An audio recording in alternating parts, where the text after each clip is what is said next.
दुलारचंद हत्या मामले में एक बड़ी कानूनी कार्रवाई सामने आ गई है। जी हां, आपको बता दें कि पुलिस ने इस मामले का ट्रायल औपचारिक रूप से शुरू कर दिया है, जिसके बाद ये साफ हो गया है कि फिलहाल अनंत सिंह को जेल से बाहर आने में और समय लग सकता है। कुछ दिनों पूर्व जब अदालत ने उन्हें 14 दिन की न्यायिक हिरासत में भेजा था, तब ये कयास लगाए जा रहे थे कि वो जल्द ही अदालत में जमानत की कोशिश कर सकते हैं और संभव है कि जल्दी ही जेल से बाहर आ जाए। लेकिन अब पुलिस द्वारा ट्रायल शुरू कर देने के बाद मामला एक नया मोड़ पर पहुंच गया है। दुलारचंद हत्याकांड की जांच में पुलिस की सक्रियता के बीच अदालत ने अनंत सिंह को 14 दिन के न्यायिक हिरासत में भेजा था। इससे यह साफ संकेत मिला था कि जांच एजेंसी के पास प्रारंभिक आधार मौजूद है और आगे की जो कार्रवाई है, प्रक्रिया है, वो अदालत की निगरानी में चलेगी। उस समय यह भी माना जा रहा था कि हिरासत अवधि पूरी होने के बाद अनंत सिंह की तरफ से जमानत के लिए प्रयास किए जाएंगे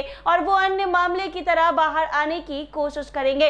लेकिन अब जो नई जानकारी सामने आई है वो इस अनुमान को एकदम बदल देती है। सूत्रों के अनुसार पुलिस ने इस मामले में ट्रायल की औपचारिक शुरुआत कर दी है। इसका मतलब है कि आवश्यक दस्तावेज, चार्जशीट और गवाहों की सूची अदालत को सौंप दी गई है। कानूनी प्रक्रिया के इस चरण में आरोपी को तुरंत राहत मिलना मुश्किल माना जा रहा है, क्योंकि अदालत आरोपी की जमानत पर तभी विचार करती है जब जांच पूर्ण हो या आरोप कमजोर लगे। ट्रायल शुरू होने के बाद अब मामला अदालत की प्रक्रिया के अनुसार आगे बढ़ेगा, जिसमें सबूतों की जांच, गवाहों के बयान और क्रॉस एग्जामिनेशन शामिल होंगे। ऐसे में अनंत सिंह के बचाव पक्ष को अतिरिक्त तैयारी करनी होगी। पुलिस की ओर से तेज कार्रवाई में समय और पहले ट्रायल शुरू कर देने के बाद यह संभावना और मजबूत हो गई है। फिलहाल अनंत सिंह को जेल से बाहर आने के लिए काफी इंतजार करना पड़ सकता है। जांच एजेंसी चाहती है कि ये मामला जल्द से जल्द मुकदमे की दिशा में आगे बढ़े और अदालत में तथ्य स्थापित किया जा सके।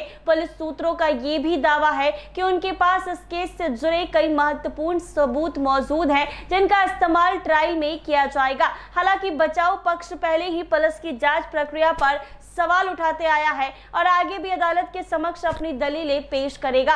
इस मामले को लेकर कानूनी विशेषज्ञ मानते हैं कि ट्रायल शुरू होने के मतलब कि अब प्रक्रिया लंबी चलेगी। कोर्ट में तारीखों के आधार पर गवाहों के बयान, पुलिस की प्रस्तुतियां और दोनों पक्षों की बहसें कई चरणों में पूरी होगी। ऐसे में किसी तरह की राहत तुरंत मिलना कठिन है। तो ऐसे में आपको बता दें कि अनंत सिंह की कानूनी टीम ट्रायल के दौरान या उसके पहले जमानत याचिका दाखिल कर सकती है, लेकिन पुलिस द्वारा ट्रायल शुरू कर दिए जाने के बाद जमानत मिलना चुनौतीपूर्ण होगा।